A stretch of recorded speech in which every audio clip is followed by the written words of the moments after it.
Film School Slacker contains adult language and themes. Listener discretion is advised.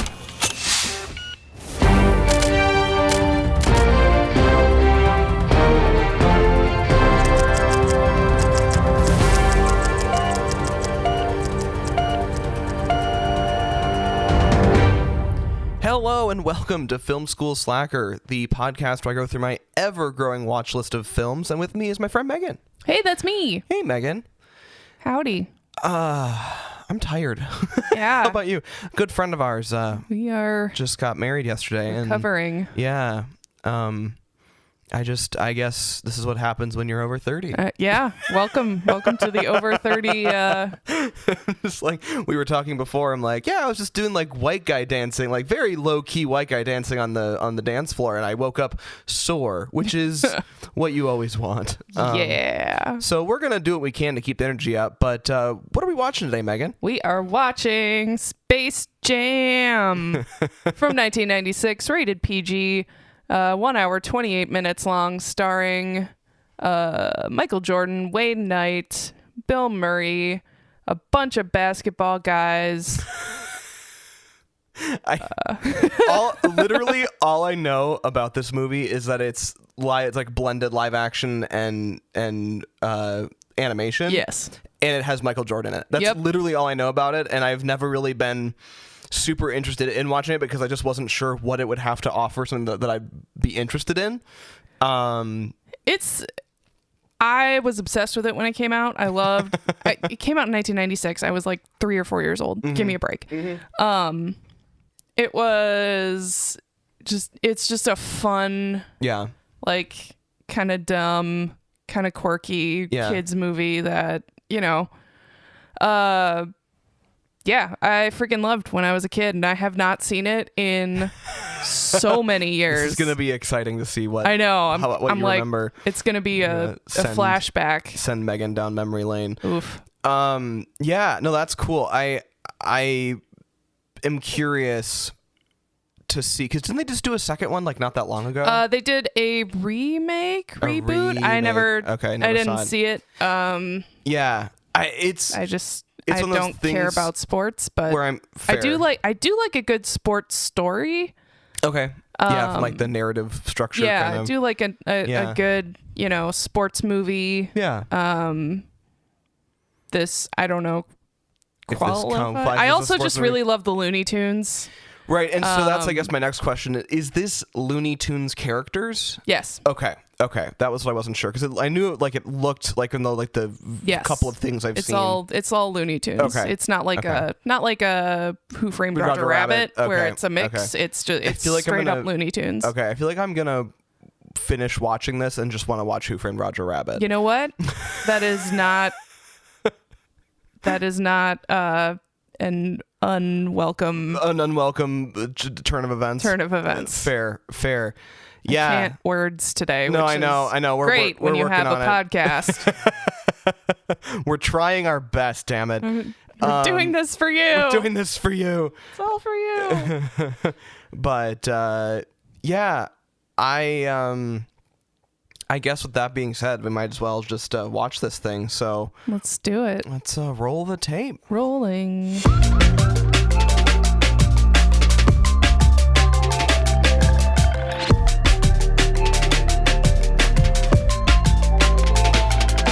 I don't think I've experienced anything that 90s in like at least a decade. We watched Clueless not too long ago. May I remind you? I know, but I honestly think this might be more 90s. Okay. Because it does things like Clueless is very it's a story that happens to take place in the 90s, and this is like a weird merchandised it could only exist in the 90s. Gotcha. Like Clueless, because like we even talked about, like is like a story that was transposed to the 90s. This is a story that I don't think you could even make without it being in the 90s to a certain degree. I mean, to a certain degree they made it in 2021, but right. I see I get what you're saying. Yeah. It's like you need and not having seen the second one, you need the Michael Jordan sort of character Right. Along with, I mean, you could probably do it with other, I don't know. Yeah, I mean, but the thing about Michael Jordan, and to be perfectly honest, everyone knows the name, right? I don't know anything about him. Like, we were just talking at the end of the screening where we were like, this guy, like, what was his career like? Yeah. Like there's so many things I didn't know, and I don't know a lot about his career. I know he was, super, considered one of the all-time greats. But I never got this sense of there aren't a lot of other like sports players in general who have his level of like star power. Yeah.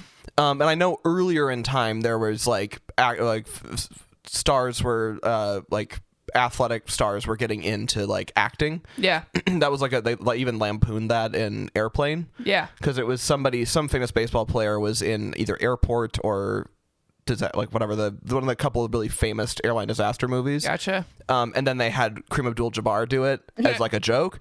Love that. And honestly, he was hilarious. But I think it's weird. Like it's like the whole premise is weird. Like the idea of it being like it's kind of almost biographical in a way, like in a fictionalized way. Because he's. So the movie came out in 1996. He went back to the Bulls from his baseball career in 1995. Okay. And honestly, I'm no authority on this either. I literally just looked it up on the internet. Right. But yeah, I know, the name Michael Jordan growing up in the United States with a awareness of pop culture and right. Didn't grow up in the woods. Yeah. Like you just kind of know who he is, and Air Jordans are pretty ubiquitous, pretty famous. Yeah. Yeah. To me, it was a weird thing because I don't know that you could, again, other than the fact that like they literally did remake Space Jam, which is kind of an elephant in the room that maybe we'll have to address at some point. But no one would make a movie that's sort of the parts that involve Michael Jordan are not tongue-in-cheek. Do you know what I mean? The whole movie is a comedy. It's tongue-in-cheek, right? But he's not there ironically. Or not played ironically. He's kind of Michael Caineing it. Yes. Yeah. He's playing it totally straight. Yeah. And the movie is also handling him totally straight. Yeah. Like it's kind of weird. Like it's all the craziness is happening around him, and obviously like he's kind of playing the straight man archetype, but at the same time he's doing it as himself as a celebrity. Yeah. And then you get into that weird world, that Muppets situation where you have some people are characters.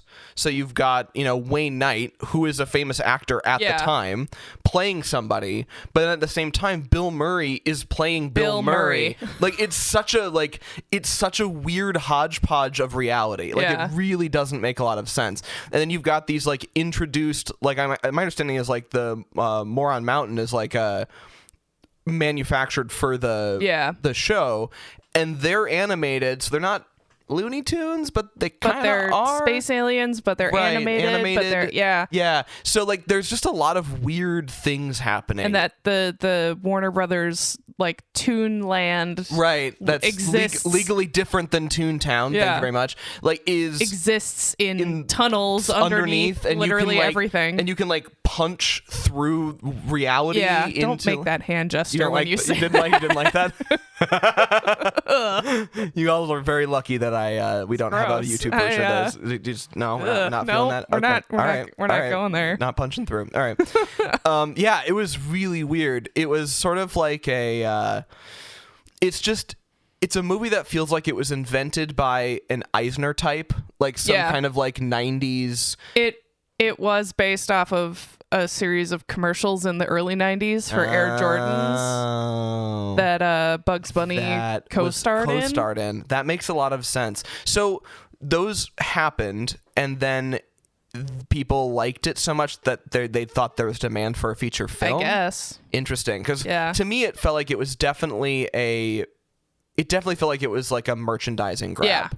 Like it was invented. It was weird because it both felt like it was like the inception of this was entirely based around somebody trying to increase the margins on something, like on some product, right? Probably Looney Tunes merch. Right. Looney Tunes merch, Air Jordans, and because I remember in the maybe early to mid 90s, like the Looney Tunes kind of had a resurgence. They did.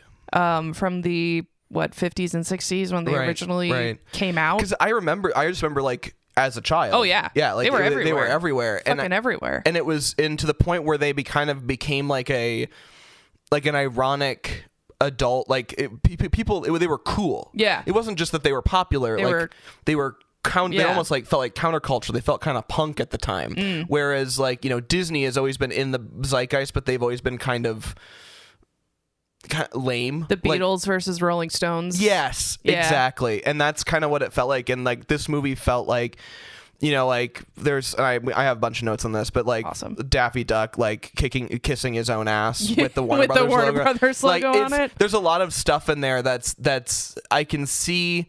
It was like that 90s, like wasn't there a soda in the 90s called OK?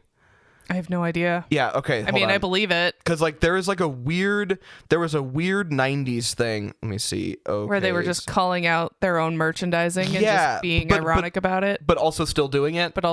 Yeah, OK Soda. It was a discontinued soft drink created in 1993. Okay. That courted the American Generation X demographic. That is actually, this movie is Gen X. Oh, yeah. It's like Gen X like boiled into like 2 hours is like them. So hour and a half. Oh, it's an hour and a half. Okay. Unusual advertising tactics, including neo-noir design, chain letters, and deliberately negative publicity. Jesus. After the soda did not sell well in test markets, it was officially declared out of production in 95. The drink's slogan was "Things are gonna be okay," and it was like literally just like a weird, like they literally made it. It kind of reminds me of like Liquid Death. Yes. Like their early marketing was like, very metal, very like nihilistic. Yeah. That's exactly what this was. Gotcha. And so to me, and it was Coke. Coke made it. Oh yeah. And so it was sort of like a really zippy version of a Coke. So it was like more citrusy. Oh. Yeah, that was like kind of the vibe. It was like Coke with lime. Yeah, that was kind of the vibe, is my understanding. And so they basically just branded it, right?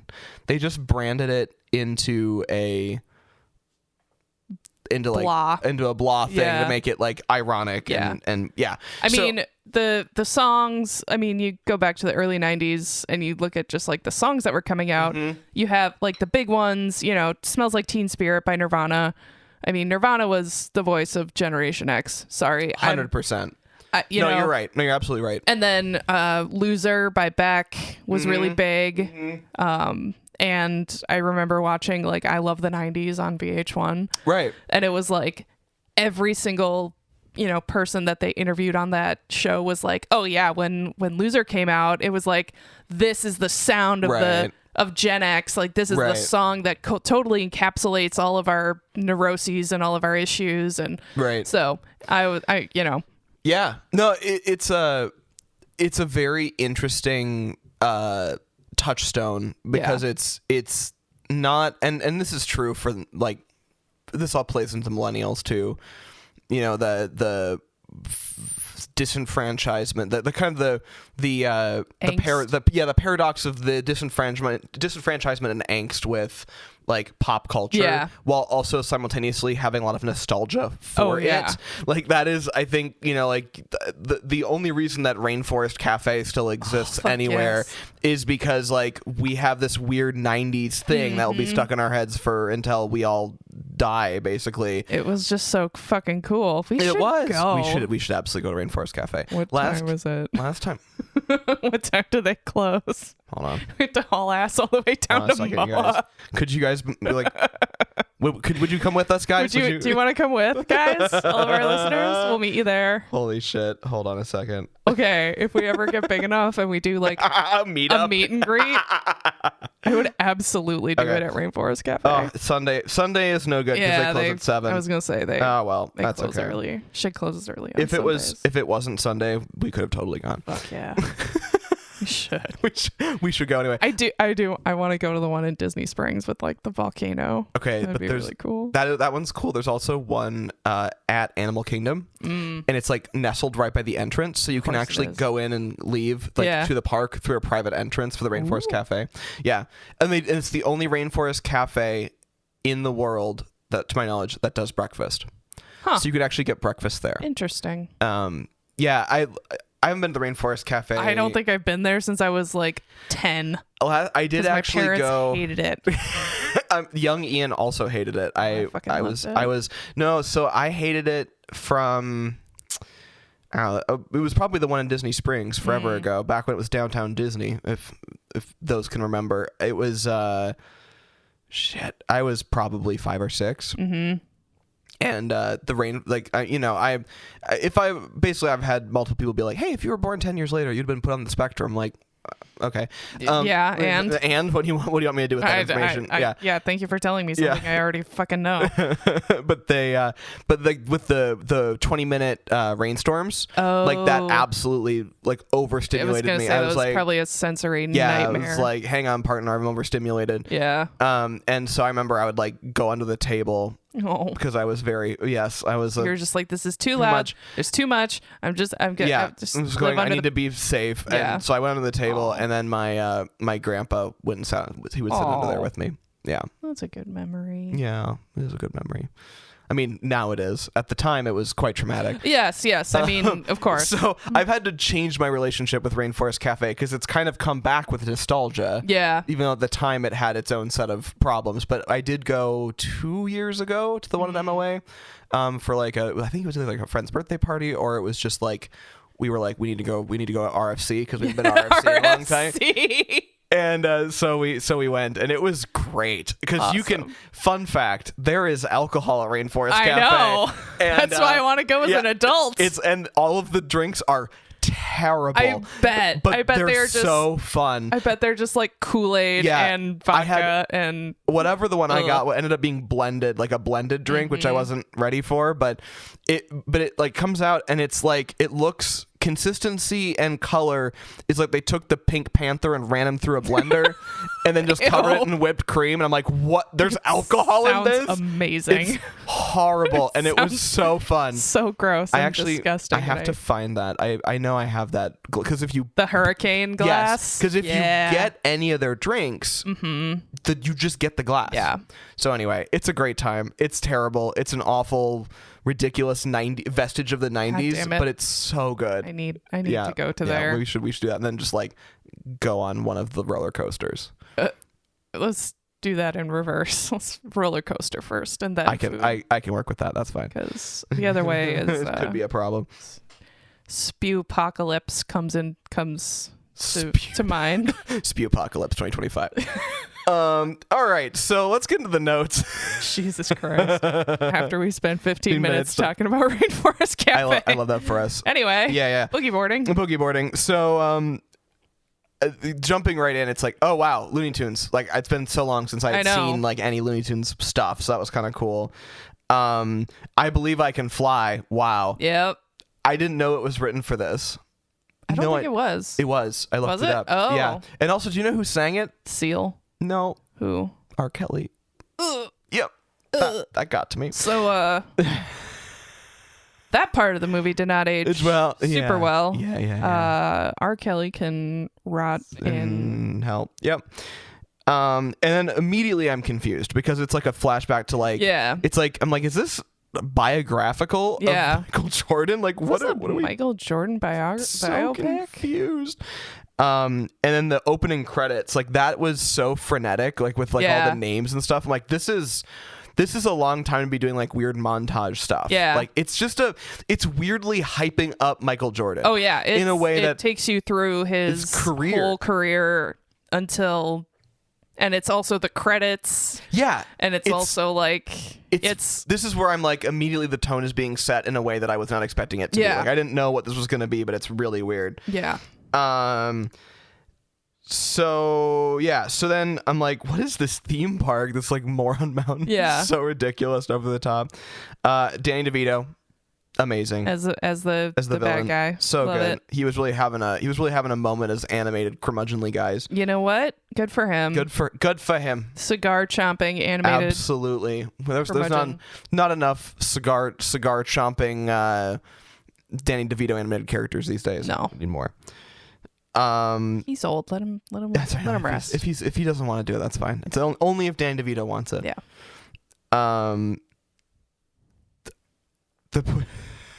So for the first things first, we talked about this already, but the pushing through the barrier to Looney Tunes Land made me uncomfortable. It doesn't. Yeah. It's like a ruptured eardrum or something worse that I'm not going to mention. Yeah. I just didn't. I didn't like it. It. Not my fave. Yeah. No, Charles. the dog. The Charles, the dog is named after Charles Barkley. Is it actually? Yeah. That's so funny. Batting averages is playing weight. I'm like, what the fuck? Just like everything is. The dialogue is so weird. It is. It's very sportsy, weird. And if you don't understand sports, which I don't really, I bet I missed a bunch of weird stuff. Yep. So yep. Guy can't even get himself wet around here, and I just went, what? Daffy Duck. I think and I don't know if I wrote this later on, but at some point I was just like, I just turned to you and was like, I forgot how fucking horny the Looney Tunes are. Uh-huh. Like, that's ridiculous. Maybe that's why they're loony. They just haven't gotten laid in so long. So long. I guess. My God. Maybe it's crazy. Bugs and Lola finally doink, and Bugs just becomes a tax attorney. He's just becomes boring. just goes on to become Roger Rabbit. Roger was great. That's true. He was still loony. He was still a loony. That's true. I don't know. It is really funny. I was just surprised. Yeah. I was just surprised at how freaking horny they are. A lot of the oh my God. The innuendo. Yeah. And they're like their actions visuals. And like the visuals. Yeah, it's all like I just didn't either. And it just I was too young as a to pick kid, up on it. Yeah, you don't even notice. Right. It just goes way over your head, and yeah. Wow. Yeah. You want furries? This is how we get furries. Good Lord. Space Jam. How we get fur. Canon. God damn it. So funny. Razzle Dazzle game.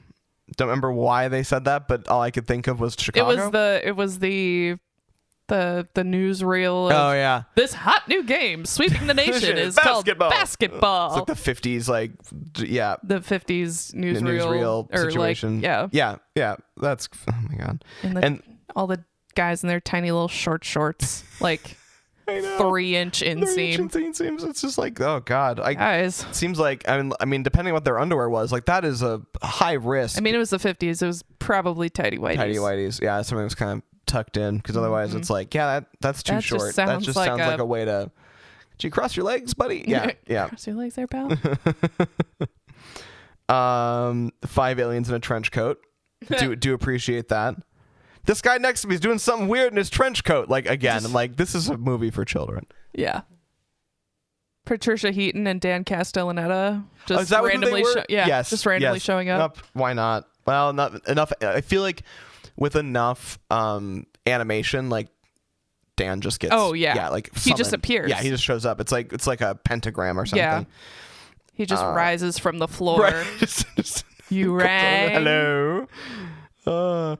And then like the absolute and then I was like, oh my God, the aliens are extracting talent from the play. Like it was like it just took such a weird flubber kind of like also very things. 90s. Yeah, like the flubber thing, it's like very 90s coded.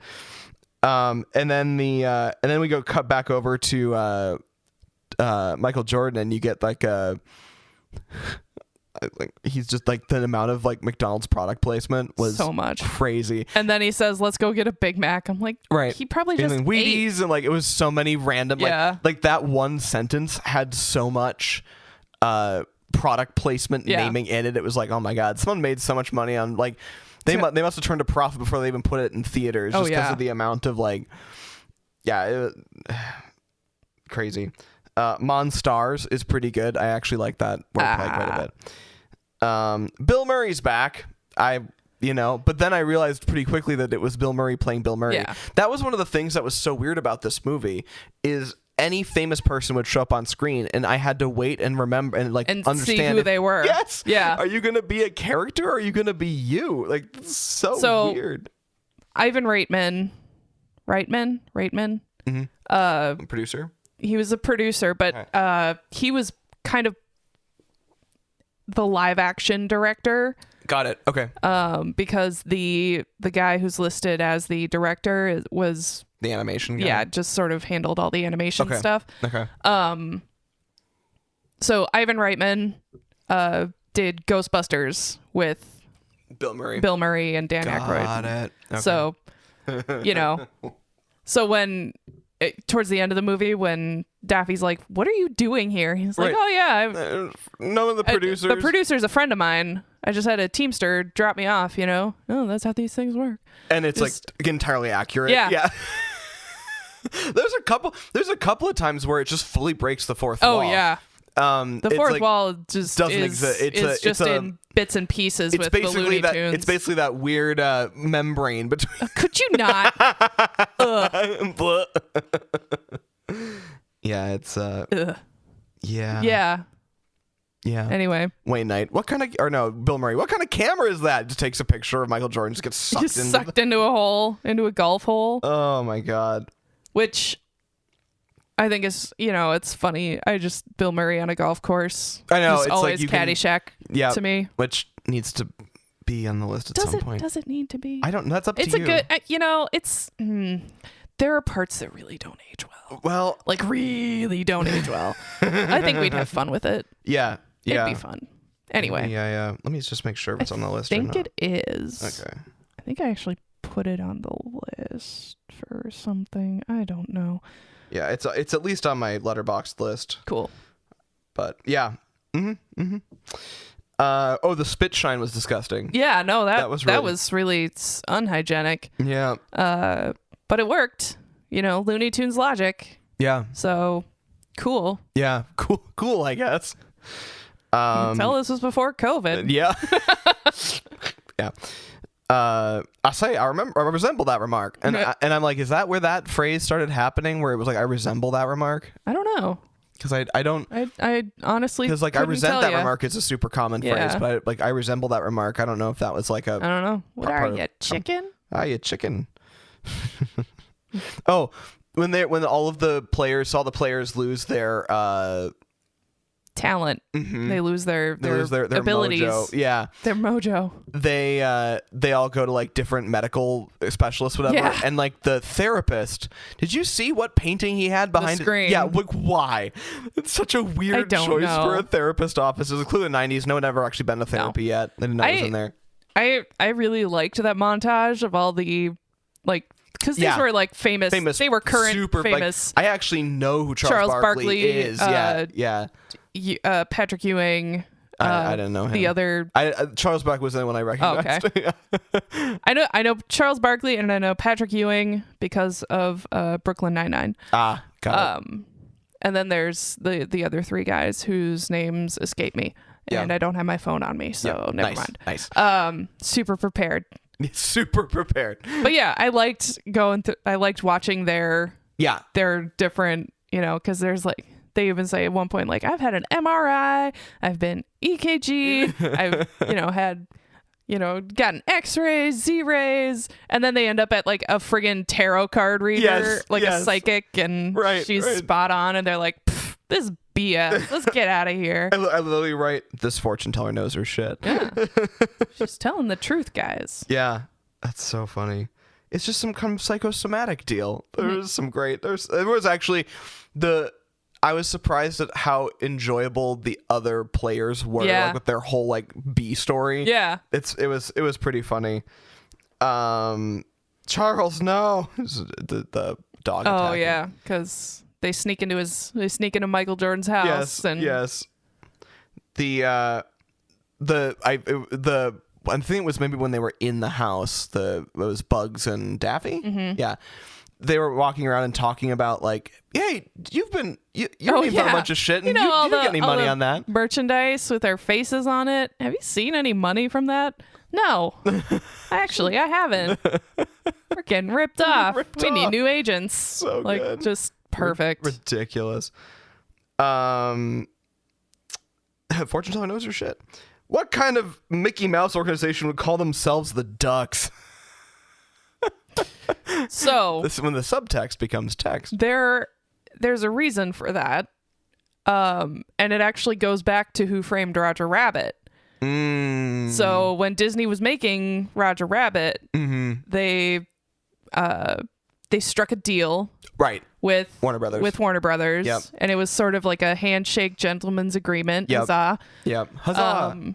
That at some point in the future, Warner Brothers could use some Disney characters in a film of theirs. They wanted to do that here, and Disney reneged on the deal, and so therefore, and I mean, the people at Warner Brothers were like, "Yeah, we're not surprised, but Right. but it's still like, So we're gonna fuck throw, you." We're gonna throw a little jab in there. Yeah.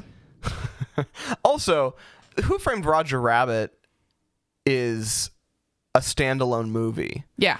And I feel like Space Jam is less of a standalone movie and more of a like a fanfic for the 90s. like a fan film for the night. Like, you know what I mean? Yeah, like, it isn't a standalone movie with standalone characters. It's literally just somewhat grounded in reality. right. Like, it's built around this idea of you knowing the 90s or having experienced the 90s. Yeah. It's very weird. Like, it's a... Maybe that's why they redid it. They're like, Maybe. we need to... Did it still have Michael Jordan in it? No. Question mark. I don't know. It's really weird. It's an absolutely bizarre thing. Yeah. It's very weird. But Quackster of the Court, there were some good one-liners, some zingers in there. Oh yeah. Did they just... This became an ongoing problem. I was like, did they just kill Foghorn Leghorn? Like, he gets, like, actually killed and resurrected, like, 4 times. Oh, yeah. Like, throughout the notes, it keeps coming up. Like, did they kill Foghorn Leghorn? And then of course, the bad guys find Wayne Knight. He's like, do you actually need a publicist? Yeah. And I'm like, oh, okay, looks like Foghorn Leghorn is okay. Yeah, no, cartoons don't die. I know. I did notice that they did tone down Pepe Le Pew. Yes. Well, they didn't really have the kitty girl there. Oh, like his the one he chased. The one he chases, and okay. See, and I don't know a lot about Pepe Le Pew. I just know that my parents like remember growing up with him and being like, "Well, he shouldn't exist." Yeah, I've seen a bunch of his cartoons, and it's usually a girl cat gets some white stripes painted on her accidentally or somehow. I see. And then he thinks she's a skunk, and he's very persistent, even though she's very uncomfortable. And it's definitely the like love bombing and coercion aspect that is really the Barney Stinson really of just not Looney Tunes. Yeah, kind of. But in a semi-farcical way, because he's a skunk, but right. But it was, whereas Barney Stinson isn't a great comparison because he is actually a farce. Whereas he was actually written to be the devil, right, on the show. Right. I did start listening to that podcast. Of course you did. But anyway, yeah, boogie boarding. So I'm sitting there going, so is Moron Mountain part of the Looney Tunes universe? And it appears that Moron Mountain is like the only thing from this movie that is original to this movie and appears to only exist with this movie. Yeah, I think that's accurate. Lola Bunny also, this was her debut. Her debut. Okay, but she's been in other stuff since. Right. Right. But she didn't exist before this. She's kind of the Harley Quinn of the Looney Tunes. Of the Looney Tunes. Well, I mean, in the way that she was introduced as a love interest way after, the main characters were introduced as characters. Characters, sure. Yeah. Because Harley Quinn didn't exist until Batman the Animated Series. Got it. Okay. good to know. And now she's fucking awesome because Margot Robbie got a hold of her. Yeah. Oh God, so good. Anyway, I just hate DC. I think you need to see the new Superman. I've heard it's good. Yeah, I probably will. It is. Anyway, we could go on a whole. Let's put a pin in that for later. Podcast. Yeah, put a pin in that, and we can talk off air because otherwise this episode will be an hour and a half long, which is bad because the movie itself is an hour and a half. Yeah. Long. So, Foghorn Leghorn's dead again. Yeah. Aunt Marge, is that you? And he just gets sent off into blows up. They inflate Wayne Knight. Poor Wayne Knight. No one got more beat to shit in the 90s than Wayne Knight. You know, he deserved it in Jurassic Park. Well, yeah, but it just unilaterally he seemed to get beat up pretty good wherever he went. Yeah. Bill, what? Bill Murray just Bill Murray's back. Shows up. Yep. At the end of the movie. He's Deus Ex Machina. He's the. Yep. He just comes in and saves the day. Yep. In a St. Paul Saints hat. Ridiculous. Didn't he sell his shares? I don't remember if he did or not. I think he probably did. Pretty recently though. I don't know. Because I know he was definitely involved when they built CHS Field. Oh yeah. He was. Like I said, I think it was just in the last 5-ish years. I don't know. I don't follow sports. Yeah, I don't either. All I know is even our local ones. That Bill Murray was owned the St. Paul or co-owned the St. Paul Saints for a while. A long time. Yeah. And he would sometimes just like show up at games just for fun and take tickets and just do whatever. There. Yeah. Bill Murraying it up. Just Bill Murraying all over the place. Don't ever trust an Earthling, which is fair. Fair, yeah. Foghorn's back again. Yeah. every time you just kept an ear out for him. Yeah, like because you'd look over and it'd be like, oh no, now he's like literally like a chicken dinner. Yeah. And then like, another time he just like got burnt into a crisp. And then, but every time you'd look back like 3 scenes later and then he'd just be there, just hanging out. It was perfect. To be an immortal tune. Yes, the immortal tune. Whatever it is, you've got a lot of it. I'm trying to compliment the Looney Tunes. And whatever it is that they have that he wasn't willing to say was horniness. It was lunacy and horniness. Just absurd. Wasn't there lunorniness? Lunorniness, if you will. I am a wordsmith. I am a wordsmith. What's your master's degree in again? Wordsmithery. I have this memory of when they were, because I didn't really follow the new Space Jam when it was like coming out because I didn't have any reference to the old one. And I remember one of the big controversies was that Lola wasn't sexy enough. Ugh. That became like a thing, and I was like, I don't know what. She is a cartoon She is rabbit. a cartoon. People need to be a little less weird. I mean, like whatever. I mean, like you do you, but also like don't like. I don't know. Like, and I saw pictures, and it was just like she was. It's a kids movie. It's a kids movie. Does she need to make your pee hard? Right. While like, you're watching a kids movie? She's not Jessica Rabbit. No. She's literally there to be like a ringer character to play sports. Yeah. And it's fine if she's also like has an on again off again thing with Bugs. Yeah. And I think she might in the new one too. I don't know. I don't but know. it doesn't matter. Like it's just like that's not the point. It's the same thing as one of the M&Ms became less sexy. Oh yeah. Too. That was a thing. Yep. Like why do we care? Like why do you need the M&M to be sexy? Because it's all I have left. Okay. Ridiculous. Seek therapy. I mean, whatever gets you off, but doesn't make it everybody else's problem. Literally.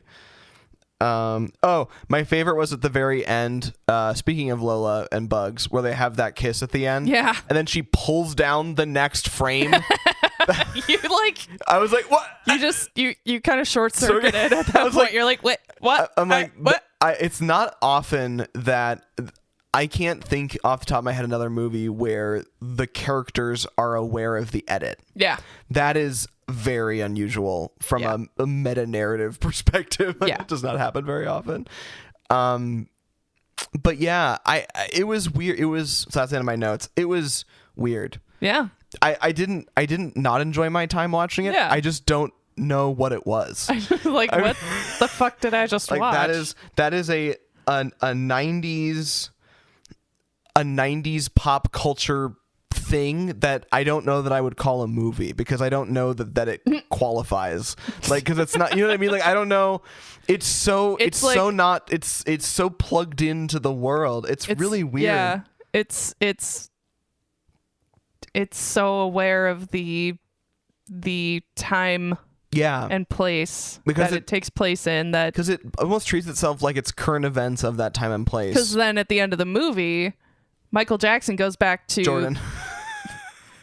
Jesus. Michael Jackson was not in this movie at all. Sure wasn't. Jesus Christ. It's been a long week, you guys. No.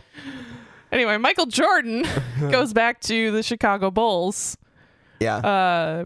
Which mirrors his real life career. He went back to the Chicago Bulls in 1995. It's almost like someone created like a headcanon about Michael Jordan's time playing baseball. Like, it feels like somebody built a story, like a frame story around a real. It's just such a weird. It's just weird. Like, I don't know. It's like a crack fic. It is. That you would read on Tumblr.com. It's so weird. It's so weird. So I don't know. Like, I'm kind of mesmerized by it. It was also really fun to see the Looney Tunes. Yeah.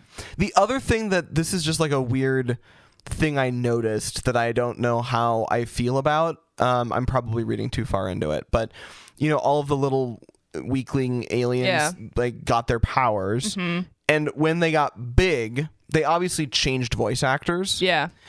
But like, they got the power of basketball and their dialect changed. Like, it was a little weird. Gotcha. Like, I was like, I'm thinking that it was probably just because they changed out voice actors. Yeah. I'm hoping. Yeah. But it was weird. It was weird, like, it doesn't seem like there was too much of a story editing emphasis on this movie. Yeah, it was weird. Yeah. Anyway, so let's rate this thing. How? Production and design. Okay, production and design. I'm happy to give it a 5 because they did the blended thing, and it was pretty well executed. Yeah. So I'll give that especially a 5. for 1996. Agreed. Yeah, it was. I'll give them credit for that. Story. What story? I mean, there was a story. It was. It's a kids movie, you know. It was a very, very kind of.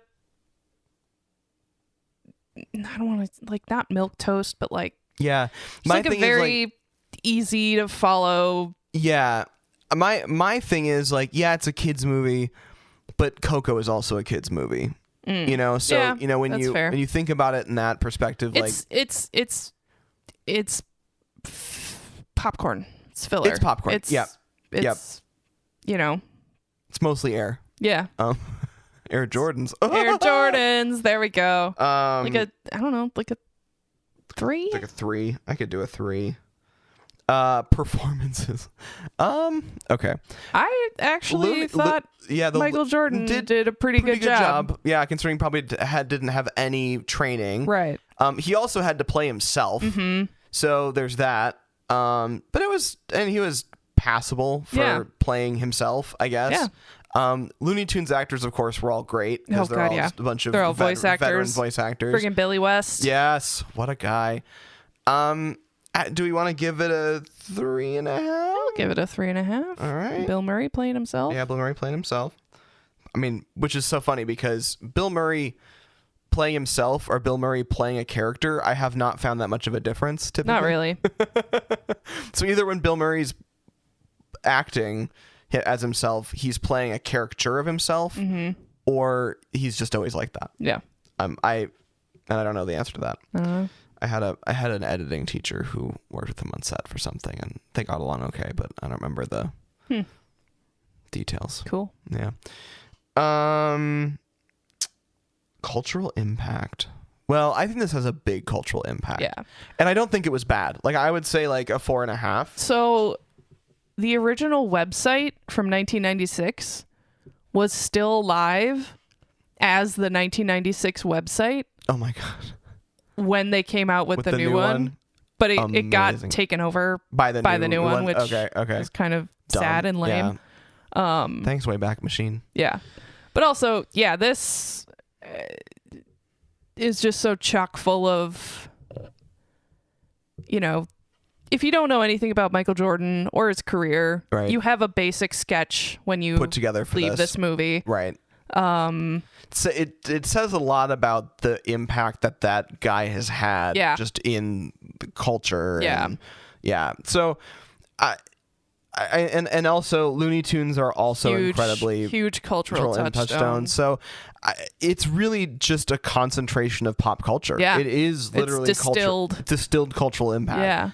Yeah. So I would say like a 4 or 4.5 was kind of where I was gonna go with a 4. Okay, let's do a 4. That puts us at 3.9. Okay. That puts it in line with this is a weird combo. 16 Candles, Bottle Shock. Yeah, 16 Candles and Bottle Shock. Nice. And it puts it just above Fight Club and just below Clueless. Okay. I'm good with that. Yeah, I don't mind that at all. I think that's a good place for it. Yeah. Kind of. Yeah. Interesting. Because 16 Candles and Bottle Shock were also ones where we're like, story? Question mark? Hello? Yeah. Anyone home? Knock, knock, knock. Story? Yeah, story. So no, I but think that we're still like well made and entertaining. Right. Like I wasn't mad about it. It was just like there could have been. It's those movies where there's like one of the pillars was definitely missing. Yeah. But it didn't totally ruin the movie. Yeah. But yeah, no, anyway. that was fun. I enjoyed. Now I've seen Space Jam. There you go. Which knock is it off the list. Knock it off the list. Which is it's a goofy one. It's a freaking weird. It was more goofy than I thought it was gonna be. But and it was better than I expected. Better than I remembered. Like it worked better than you thought it. Yeah, that's actually a question I was going to ask you before we wrap. Was you've seen this as a child. Yeah. And with all that delay, like what was did it? So it aged better overall? Yeah, I think it aged better than a lot of the movies I saw as a kid. Fair enough. And especially visually. Yeah, I think it aged had pretty well. Good visual fidelity. Like whatever master we saw, I think was in 4K. Yeah, and it looked pretty good. Yeah. And yeah, I just had fun. Yeah, it was fun. It was a fun time. Yeah, fun little didn't ruin your childhood. There were definitely some bits that there were a lot of things that I caught that would never have noticed. Never would have caught as a kid. Right. Yeah, like there was a few. Daffy Duck kissing his own ass with the WB logo. That's pretty good. Perfect. Yeah. That's just. That's a good one. I want that framed. Amazing. Anyway. All right. Well, with that being said, thank you so much for listening to Film School Slacker. I'm Ian. I'm Megan. We will see you next time. You should play Space Jam over the credits here. Don't I get like a copyright thing? Damn it. Thank you for listening to Film School Slacker. Our graphic design is by Mitch Ransdell. Music by Ariel Shalom and Ziv Moran. Voiceover audio provided by Mike D and Janet Paoni. Learn more at filmschoolslacker.com.